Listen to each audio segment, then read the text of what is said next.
নির্বাচনকে বাধাগ্রস্ত করতে পারবে বলে আমি মনে করি না।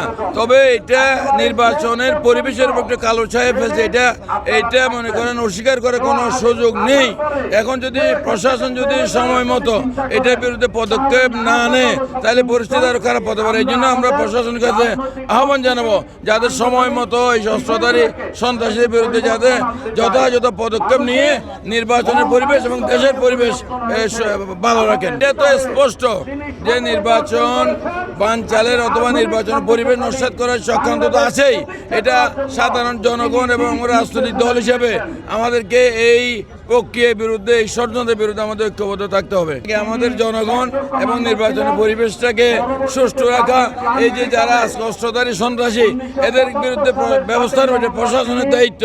এটা স্বরাষ্ট্র উপদেষ্টা বলেন অথবা প্রশাসনের যারা কর্মকর্তা আছে তারা কোনোভাবেই তাদের দায় অস্বীকার করার সুযোগ নাই এবং নির্বাচনের সুষ্ঠু পরিবেশ, দেশের শান্তিপূর্ণ পরিবেশ রাখার দায়িত্ব হচ্ছে প্রশাসনের।